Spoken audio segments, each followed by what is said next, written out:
Assalamu alaikum. My name is Rabia Asad. I am a student of 4th Prof. My roll number is EP1770119. The topic which I explain here is osteoporosis. As osteoporosis, it is a disorder of the bone. It is defined as a decrease in the bone strength. The strength of the bone, it depends on the mineral density and the bone quality. In osteoporosis, the bone physiology is that there is a decrease in the osteoblast formation and increase in the osteoclast formation. As the osteoclast, these are the regular shaped giant cells that break down or reabsorb the bone, whereas the osteoblast, these are the cells that are responsible for a new bone formation. So in osteoporosis, it has bone mineralization but abnormal osteoclast function, which ultimately decrease the bone strength and the bone mass, and it will predict the future risk. As the osteoporosis, it will affect 45% of the women aged 50 or the older. So osteoporotic bone is at the risk of fracture at the hip, wrist and spine. And if the fracture of the vertebral spine occur, then the patient will have a 5-fold increased risk for having a second vertebral fracture or the hip fracture. And the second vertebral fracture means that you have a more compression fractures in the future. With one hip fracture, there will be 10-fold increase of the another hip fracture occurring. Men with the hip fracture having a higher mortality rate than the women. Now, the current osteoporotic definition is that the bone mineral density, it is measured by the T-score. In normal bone, the mineral density is less than 1. In osteopenia, it is in between 1 to 2.5, where in osteoporosis, the BND, it is less than 2.5. Now moving to attribution of causes. As it has no known definite cause, but many contribution factors will lead to this disorder, like negative calcium balance, impaired gonadal and the adrenal function, estrogen deficiency or the lifestyle. So we will have to work up on this in order to prevent the osteoporosis.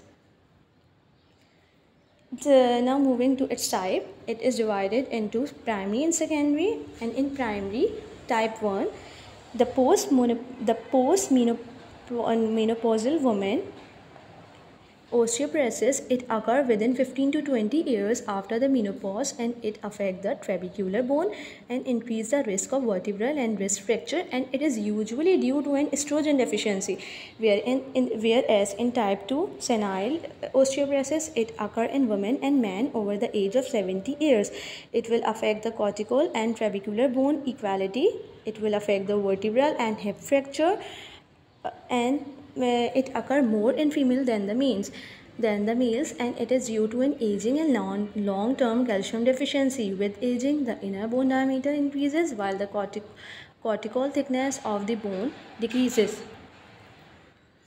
Whereas in secondary osteoporosis, it is caused by the prolonged use of medication like the glucocorticoids or some another diseases or the condition which will inhibit the absorption of calcium and therefore prevent the body's ability to produce the bones.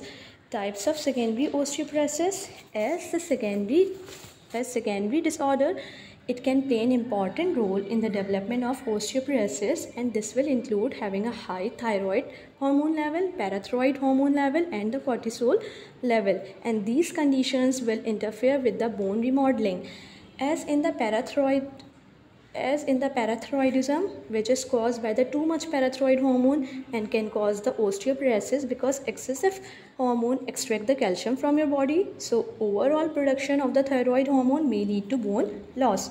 Whereas in hypogonadism in adults is a well acknowledged cause of the overall bone loss and the contributor to development of the secondary osteoporosis.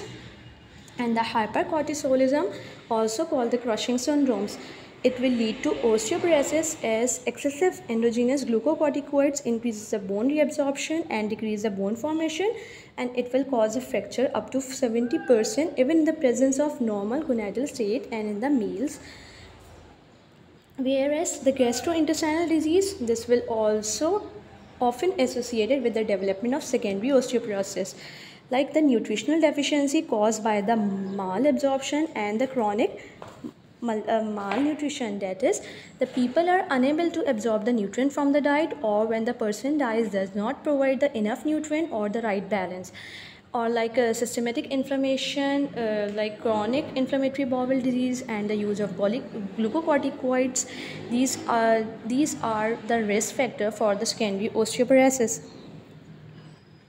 Now the osteoporosis in women, as we know that the women, these are the more these are the more at risk of developing the osteoporosis than men, because at the menopause stage their hormonal changes and it will affect the bone density.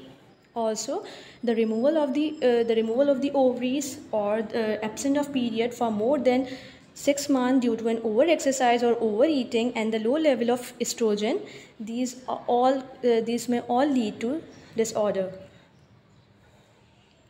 In osteoporosis in men, it is usually due to caused by the certain lifestyle behaviors, some use of medications like the glucocorticoids, or some other diseases, like a low level of testosterone, alcoholic abuse, use of alcohol, smoking, gastrointestinal diseases, hyperkalemia, and the immobilization.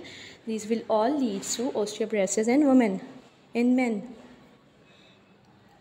Now moving to the case study, a 64-year-old retired firefighter complaining his back pain, and which will be worse than usual in the past 3 weeks, and he is not on any medications. Prior, he is a smoker. His height is about 180 centimeter, weight is about 80 kg, and patients complain his back pain, which will become worse in the past 3 weeks. And body BMI, it is about 24.7 kg per meter.